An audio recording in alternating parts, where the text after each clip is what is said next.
Hola, buenos días a todos. Muchas gracias por estar aquí un miércoles más en nuestra sesión académica. Mi nombre es Grecia Turrubiates, pediatra y coordinadora de este espacio de educación médica continua.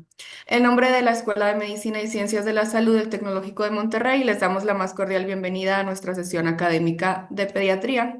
El día de hoy cerramos nuestro bloque del mes de abril con el tema Picky Eaters por la licenciada Catalina Lozano Ramírez, que a continuación me voy a permitir presentar. A manera de resumen de su experiencia en este ámbito, la licenciada estudió la licenciatura, vaya la redundancia, de Nutrición y Bienestar Integral en el Tecnológico de Monterrey, aquí en Campus Monterrey. Posteriormente realizó una maestría en Trastornos de la Conducta Alimentaria y Obesidad en la Universidad Europea en Madrid, España. También realizó una pasantía en el Texas Children's Hospital en Estados Unidos. Actualmente se desempeña como nutrióloga del niño y del adolescente del Hospital Zambrano Elion Tech Salud aquí en Monterrey. Y también es coordinadora de nutrición en la unidad de trastornos de la conducta alimentaria aquí mismo en el Hospital Zambrano Elion Tech Salud. Asimismo es profesora clínica y profesora de cátedra y de ciencias básicas de la carrera de nutrición y bienestar integral del Tecnológico de Monterrey. Pues sin más preámbulo, le damos la bienvenida a la licenciada Catalina para que inicie su presentación. Muchas gracias por estar aquí, por haber aceptado la invitación a esta plática. Buenos días a todos y muchas gracias, doctora Grecia, por la invitación y sobre todo a todos ustedes por conectarse a esta sesión donde el día de hoy pues estaremos enfocándonos, ¿no?, a este tema tan importante y escuchando nuestras consultas y quizá pues poco estudiado, ¿no?, para manejar esta alimentación selectiva o picky eaters. Siguiente diapositiva, por favor. Bueno. Sería importante empezar recordando que la alimentación durante los primeros años de vida, inicialmente los primeros 2 años, pues es fundamental para un adecuado crecimiento y desarrollo, como sabemos. Ahora, la infancia, pues es una etapa marcada por la exploración constante en la que la alimentación, pues juega un papel sumamente relevante. Ahora, los niños experimentan nuevos sabores, texturas, colores, olores, consistencias y por ende también es posible que en esta etapa se empiecen a establecer preferencias por algunos alimentos, así como el rechazo hacia otros. Adelante. Entonces, la dificultad en la alimentación en edades pediátricas, pues es un espectro, ¿no?, que va desde un comportamiento alimentario, pues normal, que se percibe como un problema desde la mirada de los padres, hasta pasar por un rechazo o una evitación en la alimentación sin una causa aparente y que puede llegar a trastornos alimentarios de causa orgánica. Y se han clasificado los problemas de alimentación en tres categorías: en bajo apetito, en ingesta selectiva y en miedo para comer. Adelante. Ahora, los criterios diagnósticos han ido variando, ¿no? Han ido cambiando con el tiempo según las diferentes literaturas o publicaciones. Sin embargo, en el 2013 se estableció el diagnóstico en el DSM-5 como el ARFID o el TERIA en español, sus siglas en español, ARFID, sus siglas en inglés, que es el trastorno evitativo restrictivo de la ingesta de alimentos.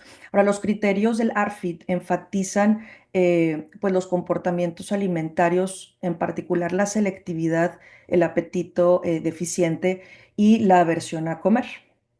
Adelante. Aún en términos de epidemiología, pues dada su reciente incorporación, entre comillas, ¿no?, en el DSM-5, los reportes epidemiológicos en la actualidad, pues todavía llegan a ser algo escasos. Sin embargo, su prevalencia puede variar dependiendo dónde se realice este estudio. Desde un 3,2% de la población escolar de entre 8 a 13 años hasta un 14 o 23% en lugares pues donde en unidades, ¿no?, de trastornos de la conducta alimentaria, hasta un aumento de un 80% en niños con trastorno del espectro autista, que ahorita vamos a empezar a hablar un poquito más a detalle sobre esto, niños con alergias alimentarias múltiples y pacientes prematuros. Adelante.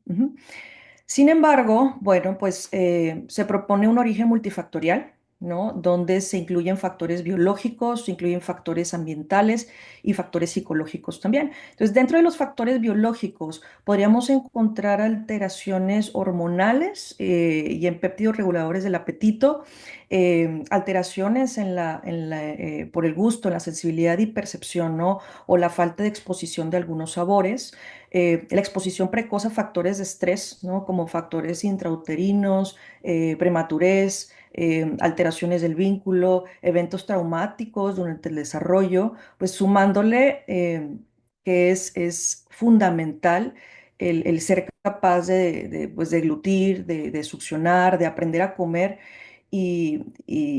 pues lograr la progresión, ¿no? Adecuada, sobre todo en esta alimentación complementaria, donde se hace pues esta transición, ¿no? De una alimentación líquida a una dieta semisólida y sólida, de acuerdo obviamente pues a todas estas habilidades motoras. Adelante. Después tenemos también los factores ambientales y bueno, pues estos pudieran afectar durante la ausencia de modelos apropiados, tanto del tipo de alimentación como el ambiente. Sí, por ejemplo, la presión de los papás por comer o la falta de exposición de nuevos alimentos. Y también pudiera influir el tipo de crianza, ¿no? Como algo autoritativo que tiende a ser más receptivo, ¿no? El autoritario, que es más controlador, el permisivo, el negligente, ¿no? E idealmente, pues sería el estilo receptivo, que es el que permite tanto la aceptación como el rechazo de los nuevos alimentos, pero pues también establece límites, ¿no? Entonces recordar que los límites son bastante buenos, hay que poner límites, hay que poner estructura, y este sería el estilo ideal para poder trabajar con la alimentación de nuestros hijos. Por lo general, los más asociados al ARFID son los autoritarios y los negligentes. Adelante. Y por último, si bien, pues experiencias aversivas, ¿no? Como vómitos repetidos, episodios de ahogamiento, pues durante la alimentación, pues la presencia también de alguna enfermedad alimentaria, pues alguno de los padres, como algún trastorno de la conducta alimentaria también, pues han sido factores de riesgo que se pudieran presentar para también tener complicaciones a la hora de alimentarse. Bien. Adelante, muy bien.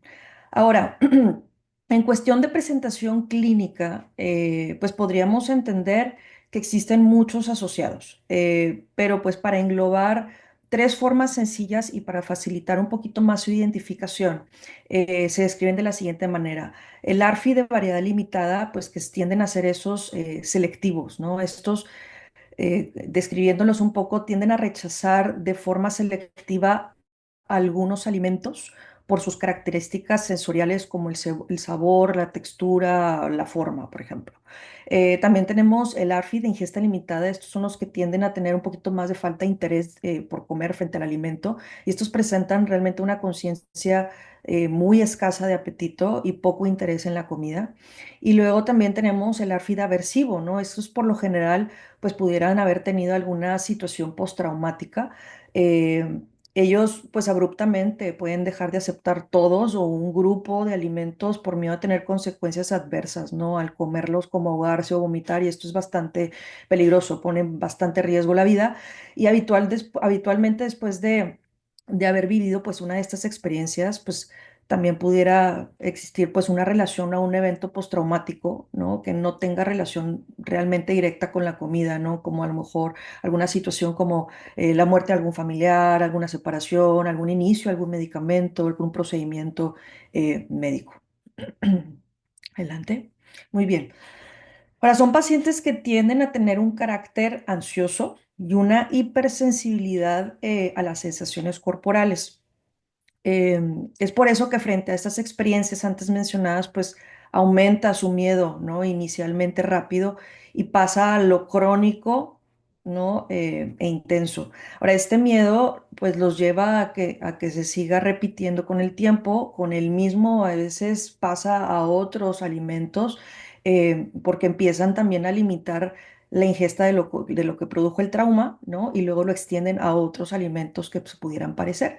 Ahora, en casos graves, pues llegan a limitar pues toda la ingesta sólida y consumir a veces solo líquidos o a lo mejor nada más alimentos blandos, o por ejemplo, pudieran rechazar también el exponerse o enfrentar situaciones a probar estos alimentos. que así también se pudieran también empezar a eliminar, ¿no? Por emociones negativas sobre el peligro o la seguridad que pudiera llevarles a presentar esto. Ujú. Bien, ahora con la tabla que podemos ver a continuación, bueno, pues es importante recalcar que los niños selectivos y los niños con ingesta limitada, pues tienden a aparecer durante los primeros años de vida, que por lo general se pueden presentar de manera crónica y de los cuales la selectividad alimentaria se evidencia al introducir alimentos nuevos o más enteros. Mientras que la presentación aversiva o postraumática puede presentarse durante todo el ciclo vital y puede ocurrir en combinación o de manera independiente. Ujú. Ahora, según la evidencia, los ARFIDs presentan mayor comorbilidad psiquiátrica y entre ellos se encuentran los trastornos ansiosos, obsesivos, trastornos de estrés postraumático, trastornos del ánimo, trastornos del neurodesarrollo, entre los que se encuentra el trastorno del espectro autista y el trastorno de déficit de atención e hiperactividad, que ahorita me gustaría, voy a pedir que el doctor Juan Francisco Lozano, que es pediatra especialista en neurodesarrollo, nos comparta un poco sobre su experiencia. Y bueno, vamos a seguir, por favor. Y bueno, algunos signos de alerta, pues algunos criterios o características también que tendríamos que considerar cuando se sospecha de ARFID o simplemente pensar que el niño es selectivo o desinteresado al comer, pues son disfagia, dolor abdominal, reflujo, náuseas, ansiedad o tiempo prolongados al comer. Se tardan mucho al comer, ¿no? Ahora, ¿qué patologías podrían estar relacionadas, ¿no? Primero, pues en pacientes eh, con perdón, ahí está.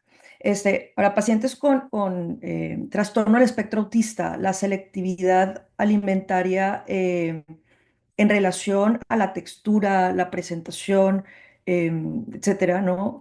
Es el trastorno de alimentación principalmente asociado y que puede ser de los primeros síntomas que se manifiesten en niños con trastornos de neurodesarrollo cuando todavía no se ha realizado el diagnóstico. Aparte de la selectividad, pudiéramos encontrar rechazo a alimentos, conductas disruptivas a la hora de comer y pudieran también tener preferencias por alimentos no saludables, ¿no? Inclusive comer en cantidades inadecuadas, sobre todo pues más azúcares, carbohidratos, dulces, ¿no? Como también llegan a tener esta preferencia por texturas, a veces llegan queriendo únicamente pues texturas crujientes, alimentos procesados y pues si llegamos a toparnos con rechazo de ciertos alimentos, entre ellos principalmente frutas y verduras.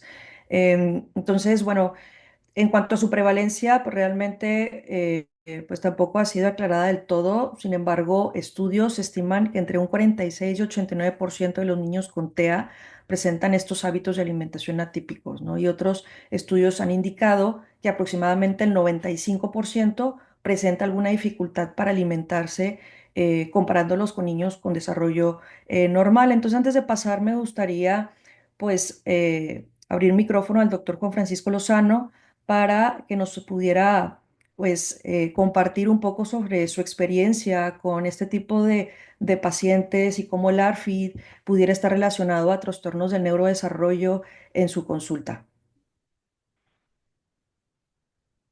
Ahora, este, pues mira, digo, recalcan ahí puntos muy importantes de cuáles son como las características que usualmente vemos en relación al ARFID.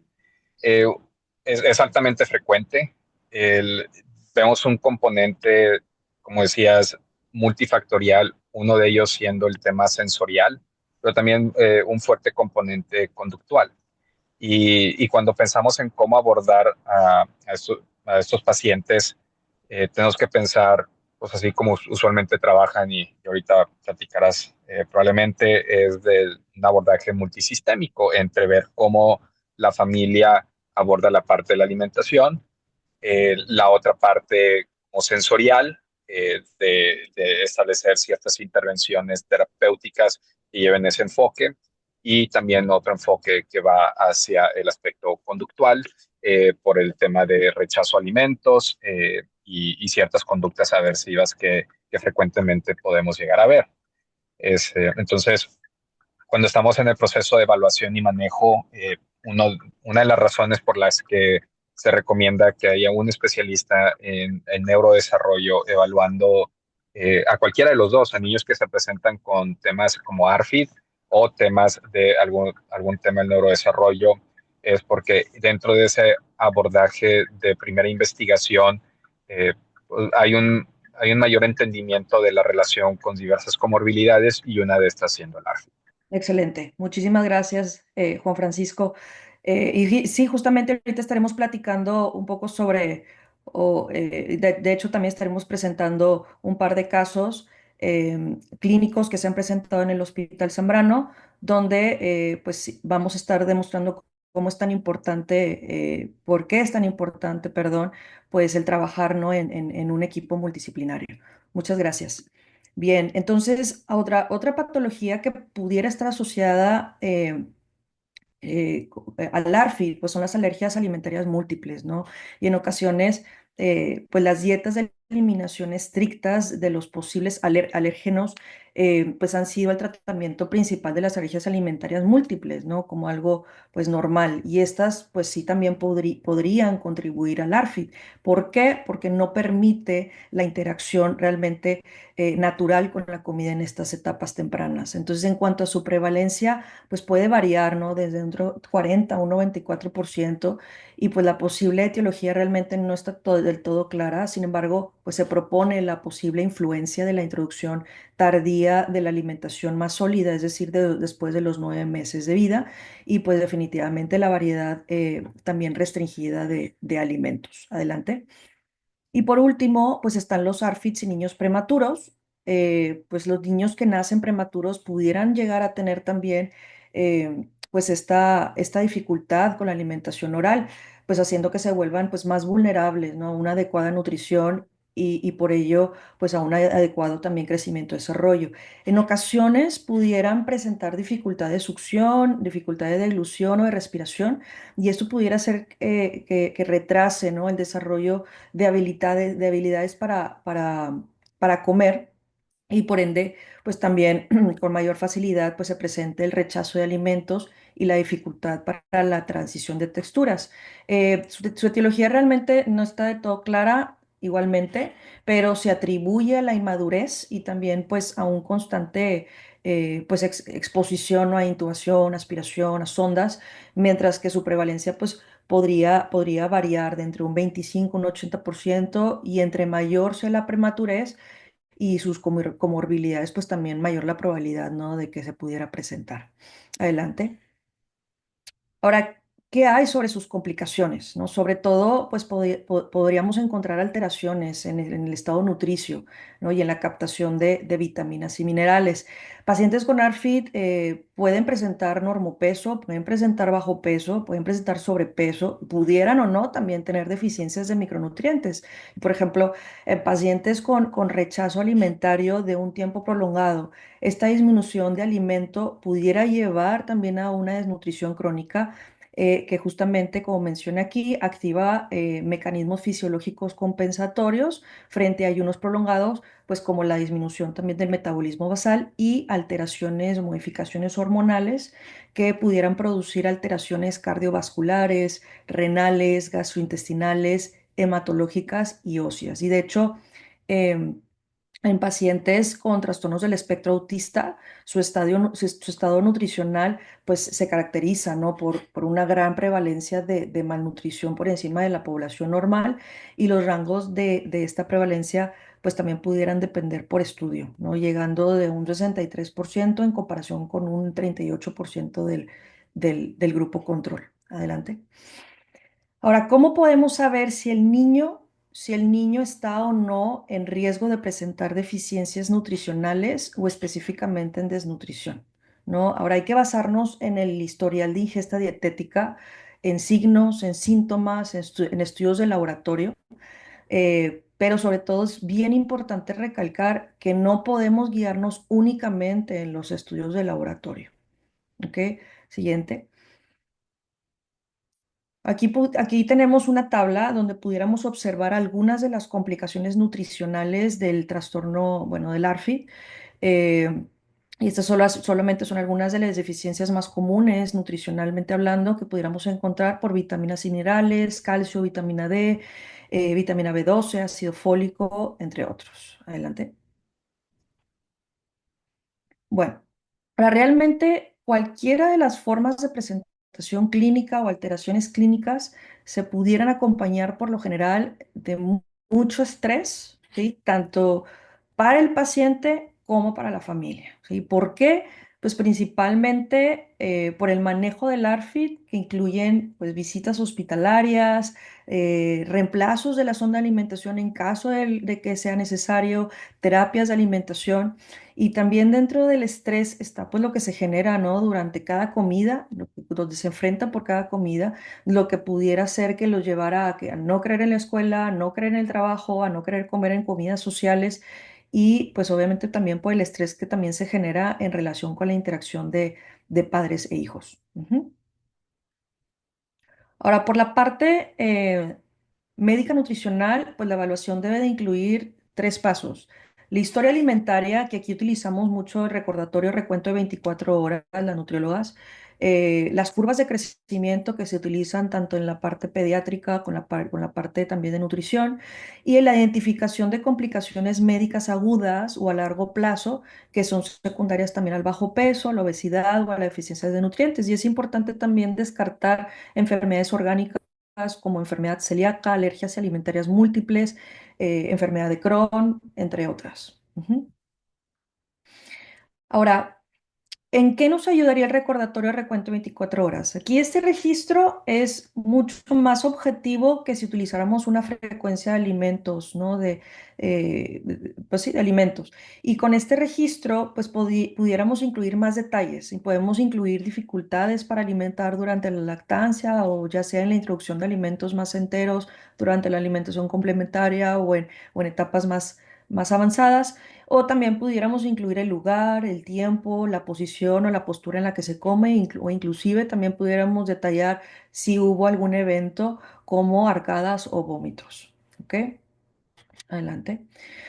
Ahora también, tanto nutriólogas como pediatras deberíamos enfocarnos en sus curvas de crecimiento, porque estas curvas nos van a ayudar a ver la trayectoria del peso, la talla, ¿no? Y con esto pudiéramos revisar si hay algún cambio donde se pudiera llegar a estancar alguna de las anteriores y pues también ver la relación, ¿no? Entre el inicio de los síntomas. Ujú. Bien. También tenemos que evaluar el funcionamiento psicosocial, eh, el temperamento, los estilos de apego, su relación con sus cuidadores, alteraciones sensoriales, dificultades vividas a lo largo de la vida, síntomas, comorbilidades psiquiátricas, tanto del paciente, ¿no? como de sus cuidadores, perdón, o familiares. Y bueno, pues también sería evaluar, ¿no? qué tanto ha estado afectando el ARFID dentro de la familia, del núcleo familiar. Ujú. Ahora, en cuanto a objetivos del tratamiento, es bien importante adaptar de acuerdo a las necesidades de cada paciente, ¿no? Hay que individualizar y tenemos que enfocarnos a disminuir riesgos nutricionales, médicos y emocionales y esto anterior, mientras se le ayuda también al paciente a manejar la ansiedad de alimentarse, ¿no? Porque por lo general se presenta y bien importante ir poco a poco, ir ampliando el rango, variedad de los alimentos. Todo esto es progresivo, es poco a poco. Depende del caso, cada paciente es distinto, como se menciona aquí, cada uno hay que trabajarse de manera individualizada. Hay quienes batallan más, hay quienes menos, hay quienes son más sensibles, ¿no? a las texturas, a las consistencias, sabores, y que nos pudieran rechazar un poco más el alimento y entonces pues vienen un poco más de complicaciones que pues también lo estaremos revisando ahorita. Muy bien. Ahora, ¿quiénes deben de estar presentes en el tratamiento? Bueno, definitivamente debe de ser conformado por un equipo multidisciplinario, como el doctor Francisco nos pudo haber explicado ahorita un poco, y dependiendo del caso, debería estar conformado por nutrición, psicología, psiquiatría, foniatría y definitivamente a base su pediatra. Y por supuesto, pues siempre pues con la colaboración de los padres o cuidadores. Y depende de la severidad y el tipo de ARFI, también pues vamos a ir a poder valorar, identificar cuál va a ser la intensidad y del número de profesionales de la salud que se van a tener que estar involucrando. ¿Ok? Muy bien. Ahora, lo que sí es un hecho es que la mayoría de los tratamientos incluyen para posterior a eso poder trabajar con el niño y poder introducir los alimentos, psicoeducación a los padres, enseñar a regular al niño y poder analizar y planificar cambio de rutinas y hábitos. Ujú. Bien. Ahora, una de las estrategias de diagnóstico, severidad y tratamiento de esta patología, pues es darle un enfoque progresivo, ¿ok? O sea, se sugiere empezar pues con uno, la identificación de banderas rojas, ¿no? Que pongan al niño en riesgo severo según las distintas áreas, tanto médico como nutricional, del desarrollo, psicosocial, ¿ok? Como número dos, la detección de alguna disfunción motora u oral, ¿no? Que tendrían pues que ser a lo mejor manejadas rápidamente por algún equipo multidisciplinario. Como número tres, la estabilidad de ingesta de nutrientes por la parte nutricional, a lo mejor que requiera de algún balance calórico-proteico. Y por último, la eliminación de prácticas de alimentación aversiva. ¿Sí? En el siguiente, sí, a ver si sale la siguiente. Creo. Sí. Manejo, está muy sencillo de entender. Aquí vamos iniciando pues con la historia clínica, el examen físico, que por lo general se presenta en la consulta de pediatría, donde pues a primera instancia llega el niño, a lo mejor no llega por bajo peso, a lo mejor no llega porque no es adecuada su alimentación, a veces los padres no se dan cuenta de eso y llegan por otro malestar, otro síntoma. Y aquí se les hace pues una historia alimentaria en ocasiones muy generales, registro de ingesta, obviamente aquí se revisa también las curvas de crecimiento, se descartan comorbilidades orgánicas, en dado caso de que se pueda presentar, pues también psiquiátricas, y aquí se da pues el manejo según la patología específica, en dado que pues ahí donde se identifique en la consulta. Posterior a eso, pues se enfrenta de manera progresiva, dependiendo como revisamos en la tabla anterior, banderas rojas, como paso uno, también pues signos de deterioro de desarrollo oral, en dado caso que se presente, y si se necesita pues estabilidad de ingesta de nutrientes. Aquí dependiendo pues la situación, pues ya se ve si se trabaja con algún equipo multidisciplinario de ser necesario, ¿no? Eh, y también pudiéramos encontrar, pues justamente, ¿no? Como las pautas para evitar prácticas aversivas y ya se busca, pues, el manejo específico de ser posible que se identifique qué tipo de ARFID es, si es selectivo, ingesta limitada o postraumático aversivo, qué tipo de técnica terapéutica es la que se va a llevar a cabo. Ujú, adelante. Bien. Bueno, siguiendo con el tipo de tratamiento que se le busca dar a este tipo de pacientes, en niños con ARFID de variedad limitada, pues es decir, el selectivo, se realiza una técnica de terapia conductual que funciona para tratar fobias y trastornos de ansiedad. Em, También pues buscamos usar un plan de alimentación estructurado con exposición gradual, que obviamente pues buscamos que sean pues adecuadas, ¿no? Sus porciones de acuerdo a su sexo, a su actividad física, a su peso, a su talla, que si es necesario en algún punto pues tener que aplicar la alimentación por sonda, ¿no? Esto es en casos extremos y pues vamos incorporando los alimentos, vaya, problema progresivamente, poco a poco. Y es importante también recalcar que este tipo de terapias no solo es para el niño o la niña, sino también es importante educar a los papás, enseñarles cómo deben de exponer a los niños a nuevos alimentos de manera firme y de manera repetida, ¿no? Repetitiva. Sin embargo, pues siempre se debe evaluar vaya, la presencia de alteraciones sensoriales que pudieran ser trabajadas por foniatras o psicólogos con experiencia en el tema, así como también pediatras especialistas en neurodesarrollo o psiquiatras, principalmente por la presencia de trastornos del neurodesarrollo también. Muy bien.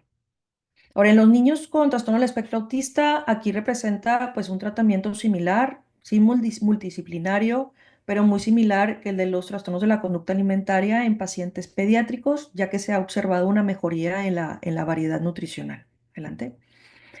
Y en pacientes con el ARFID aversivo, perdón, postraumático, sobre todo, pues en muchas ocasiones, pues debemos encontrar el punto de corte del cambio en la conducta alimentaria, ¿no? Así como también pues la presencia de síntomas ansiosos, fóbicos a lo largo de la vida, Y por esto mismo, distintas literaturas sugieren especialistas de salud mental como psiquiatría y psicología, tratamiento de base cognitivo-conductual y, pues en dado caso de que sea necesario, valorar el uso de psicofármacos. De hecho, aparte de las terapias propuestas, pues se sugiere cambiar el entorno de la alimentación, como pues también usar cubiertos diferentes, aumentar el contacto o el estímulo con los alimentos, utilizar mucho la validación y la recompensa junto con la empatía. Bien. Ahora, pero ¿qué pasa con estos casos más graves de ARFID? Bueno, en algunos pacientes podrían requerir de hospitalización para completar estudios solicitados e iniciar la realimentación y en caso de que sea necesario, pues tendríamos que colocar, bueno, tendrían realmente que colocar una sonda nasogástrica pero, ¿cuándo necesitaría esta sonda, no?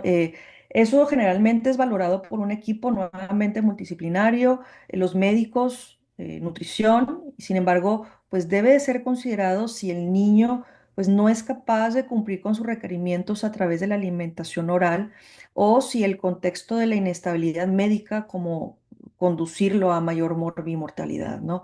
Y la gastrostomía, que en ocasiones también pudiera ser utilizada, se reserva para casos igualmente severos, pero que es muy difícil o que no responden a un tratamiento multidisciplinario. Y por último, tenemos caso, igualmente también se presentó en el Instituto de Pediatría. Muy bien. Y esta paciente, pues paciente femenina de 20 años de edad, que acude a su pediatra en el Instituto de Pediatría del Zambrano de León por bajo peso, dolor abdominal e inconformidad por aceptar e incluir una gran variedad de alimentos. Se refiere la paciente automáticamente a la unidad de trastornos de la conducta alimentaria del Hospital Zambrano de León. Adelante. Bueno. Este ha sido un caso bastante complejo debido a que esta paciente viene arrastrando, jalando el ARFI desde la infancia y apenas pues fue atendida hace aproximadamente 4 años, que actualmente sigue en su tratamiento ambulatorio.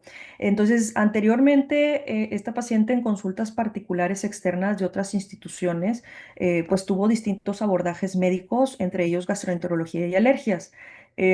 Durante la infancia se le diagnostica intolerancia al gluten, donde se hace dieta de eliminación y al llegar a la edad adulta se le estuvo manejando como síndrome de colon irritable.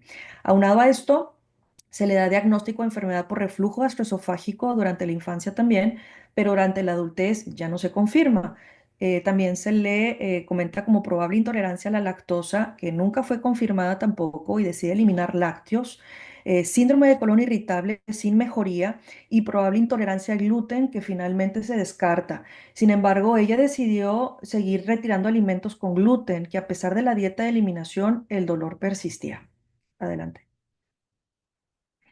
Ahora, en la unidad de trastornos de la conducta alimentaria del Hospital Zambrano se valora por parte de medicina interna, de nutrición clínica, de psicología y psiquiatría, en donde se identifica pues muy perceptiva, perdón, a todo malestar gástrico, desde la mínima incomodidad, desnutrición que se puede revisar con sus gráficas también de crecimiento, pues desde la infancia, bajo peso, bajo porcentaje de grasa, amenorrea, estreñimiento, miedo intenso, ¿no? A náuseas, vómito, reflujo, alergias post ingesta. Ella tenía mucho miedo por consumir cierto alimento y que eso le fuera a causar una alergia, un malestar.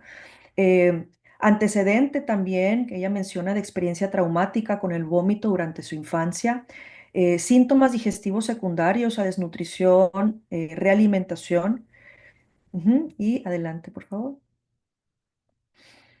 Y se le diagnostica trastorno de ansiedad generalizada y ARFID tipo aversivo postraumático. Se cree que el ARFID aparece desde la infancia, sin embargo, pues no la conocíamos y apenas se acercó con su pediatra lo identifica, lo valora, lo envía a la unidad de trastornos de conducta alimentaria donde empieza a ser tratada. Esto empieza a tratarse alrededor del 2021 y actualmente la paciente sigue trabajando con nosotros de una manera positiva. Bien. Eh, Ahora, desde el inicio del tratamiento posterior a su valoración inicial en el 2021 contra actualmente en el 2025, el seguimiento quincenal de medicina interna se presenta, pues este especialista en trastornos de la conducta alimentaria, donde se trabaja la psicoeducación médica y manejo de complicaciones médicas asociadas a la desnutrición. Eso inicialmente se trabajó quincenal, de manera quincenal, y ahorita ya se trabaja de manera mensual. Eh, Anteriormente también, al inicio, pues se daba un seguimiento semanal por parte de psicología especialista en trastornos alimenticios, trabajando la parte de psicoterapia y exposición de alimentos contra lo que ahora se trabaja, que es un seguimiento actual, o sea, actualmente se trabaja con un seguimiento cada 20 días.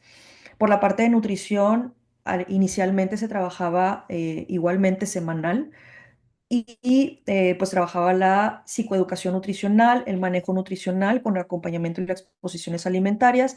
Se siguen trabajando las mismas herramientas, pero el día de hoy se trabaja, el seguimiento se le da cada 20 días. Y por último, la parte psiquiátrica que tuvo un manejo de psicofármacos y el día de hoy se sigue trabajando el uso de psicofármacos. Inicialmente se trabajaba quincenalmente y ahora se ve cada una vez al mes. ¿Ok? Adelante. El peso al inicio del tratamiento, perdón. El peso al inicio del tratamiento en el 2021 era de 39 kilos 400 gramos, con una talla inicial igualmente de 1,63 y un porcentaje de grasa corporal de 16%. Al día de hoy, con todo su tratamiento multidisciplinario, entre ello lo nutricional, su peso actual en el 2025, que como les mencionó, la paciente sigue activa durante el tratamiento con nosotros, es de 46 kilos con una talla que la mantiene de 1,63 y un porcentaje de grasa de 25%. Dentro de los avances que hemos encontrado, pues ha sido que ha sido una paciente realmente ejemplar, es una paciente cooperadora, dispuesta. La madre siempre presente en todas las indicaciones y terapias, ¿no?, que se le solicita, un correcto seguimiento de indicaciones, asistencia a todas sus terapias. Hemos encontrado la recuperación completa de peso y porcentaje de grasa, hemos encontrado estabilidad médica, sobre todo, bien importante, a todas las dudas que pudieran venir por todo lo que se le identificó, diagnosticó en la infancia y que no se le confirmaban durante la adultez, pues la reincorporación del gluten, lácteo y variedad de alimentos eliminados durante la infancia y adolescencia sin presentar realmente sintomatología asociada.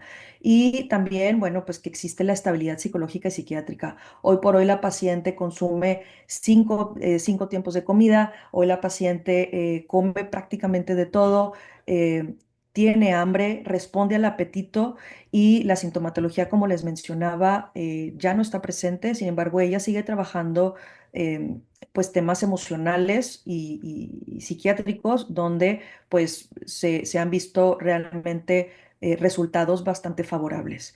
Bien, bueno, en fin, es importante ya para terminar, pues prestar, ¿no?, especial atención a, claro, todos los trastornos de la conducta alimentaria, pero este tipo de trastorno alimenticio, entre comillas, nuevo, ¿no? Y poco conocido, pues no olvidar que tanto los trastornos leves como los moderados, pues pueden ser tratados con diferentes técnicas de alimentación y estilos parentales, buscando dejar los casos más severos para los equipos multidisciplinarios, ¿no? Y que de ser así, pues la recuperación, pues siempre saberla como posible. Bueno, pues muchas gracias, eso es todo. No sé si alguien tenga alguna pregunta. Muchas gracias, licenciada Catalina. Sí, hay algunas preguntas de la audiencia. Nos pregunta uno de nuestros asistentes, perdón, si en tu experiencia has visto que hay más frecuencia en niños que con anquiloglosia, por ejemplo, o si tiene algo que ver. ¿Has visto alguna asociación en tu consulta o de plano no? Realmente no me ha tocado ninguno de este tipo de pacientes. Principalmente principalmente el paciente que se presenta en consulta con ARFID está ligado completamente, justamente por eso invité al doctor Juan Francisco a participar un poco en la sesión, porque quienes se presentan principalmente en la consulta con ARFID son este tipo de pacientes con trastornos del espectro autista y con trastorno de déficit de atención e hiperactividad. Esos son los principales pacientes, sin embargo, son muchísimos. Em, Semanalmente te pudiera decir que llegan dos pacientes a la consulta con sospecha de ARFID y con realmente, pues que al valorarlo, pues obviamente depende mucho de la severidad, ¿no? Pero que ARFID durante la consulta se pudiera encontrar hasta dos casos semanales. Y obviamente, bueno, eso es de aplaudirse también entre los pediatras, ¿no? Porque la identificación está siendo, pues digamos, más Clave. precoz, Ujú. ¿sí? Más rápida y entonces el tratamiento también, entre más chiquito se trabaje, pues que no pase de lo que le pasó a este segundo caso que acabo de platicar, ¿no? Que el AFID se viene arrastrando desde la infancia por un evento traumático desde muy pequeña y que hasta los 20 21 años ella lo empezó a trabajar. Ella, esta paciente ahorita tiene 24 años. Muy bien, gracias. También nos preguntan, que me imagino que depende de qué tipo de ARFID, pero en cuanto al pronóstico y también lo que ya nos comentabas, que depende mucho de la red de apoyo, o sea, qué tanto, ahora sí que qué tanto se apegan al tratamiento, pero así como a grandes rasgos, en cuanto al pronóstico, no sé si nos pudieras comentar algo. Pues las dificultades, entre más pequeños sean, pues también la complejidad de que si los padres no son padres comprometidos al tratamiento, pues los niños no van a poder comprometerse también a su tratamiento, ¿no? Entonces, eh, el problema ya está, que es el ARFID o la selectividad alimentaria o por un tema aversivo o por falta de interés, ¿no? El problema ya está.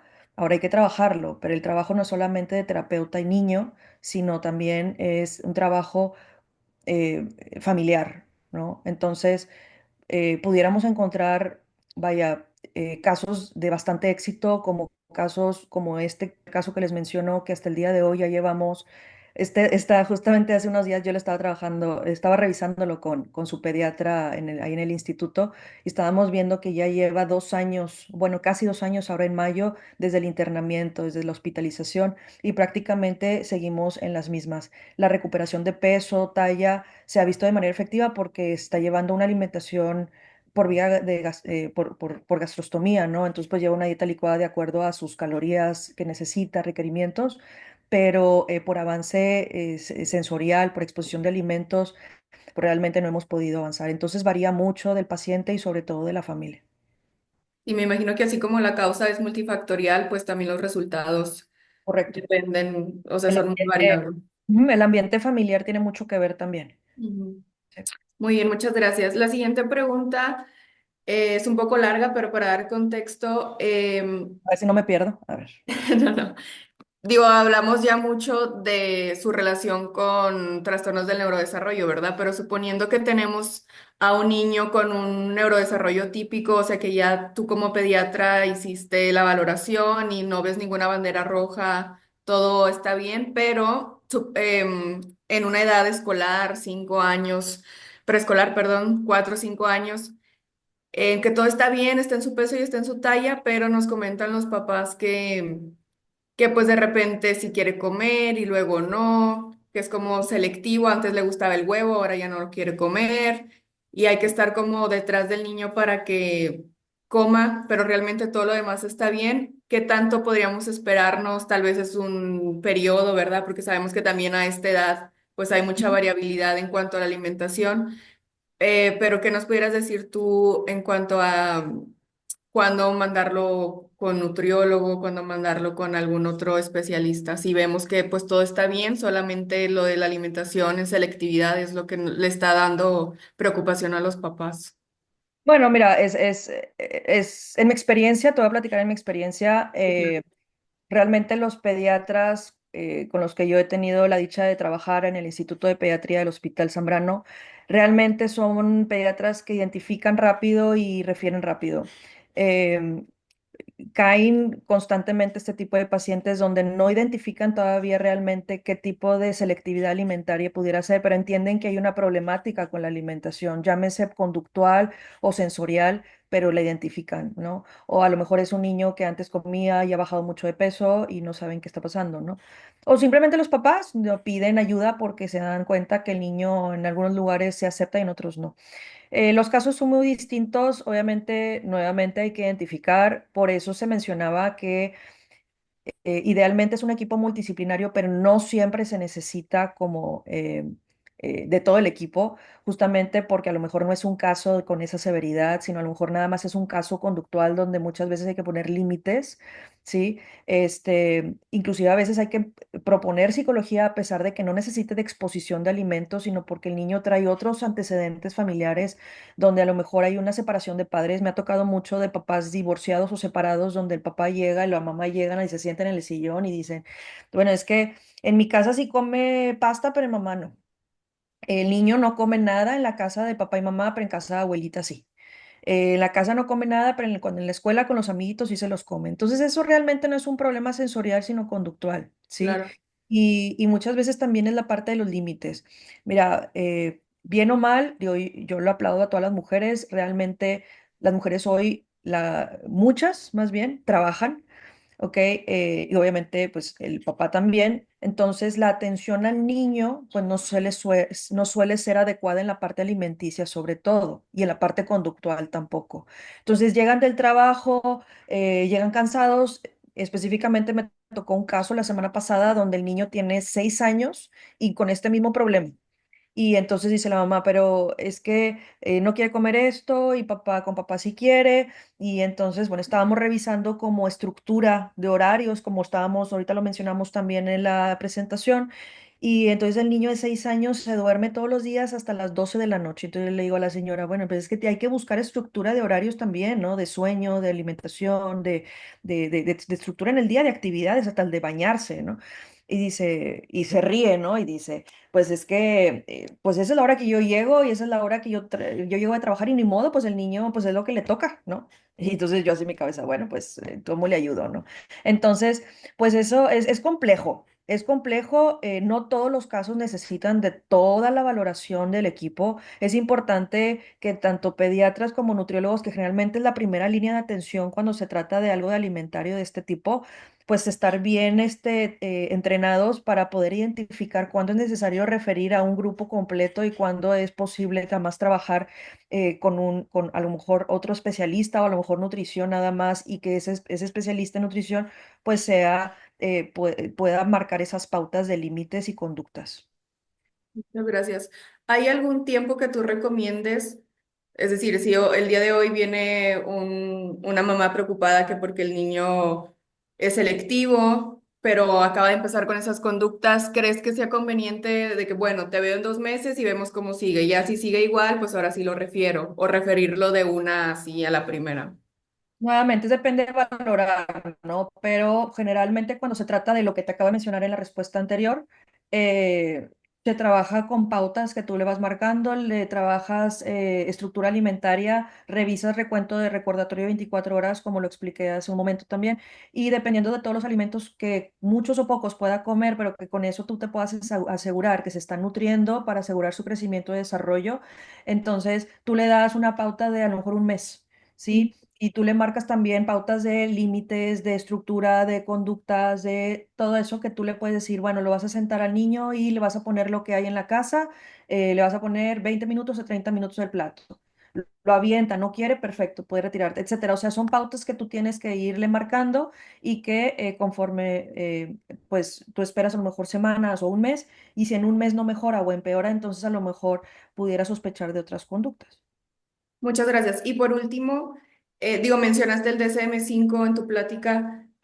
¿Nos recomiendas como pediatras alguna escala, algo en especial como para valoración rápida de si ya identificó tal, tal y tal, referirlo o sospecha, yo sospecho de ARFID, bueno, ya lo mando con el nutrólogo. ¿Hay algo que tú recomiendes para los pediatras en general?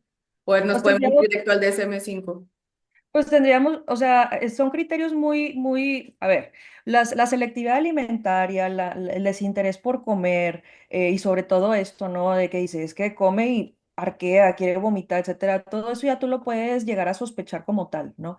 Este, ahora, la idea es que, pues, ustedes como pediatras, siendo realistas, pues las consultas tienden a ser bastante rápidas, ¿no? Y ágiles como para, pues sí, seguir con el siguiente paciente y no se detienen mucho a revisar esa parte alimentaria. A lo mejor lo revisan en sus curvas de crecimiento o lo revisan nada más en un registro rápido de alimentación y es cuando refieren. Tendríamos que revisar pues alguna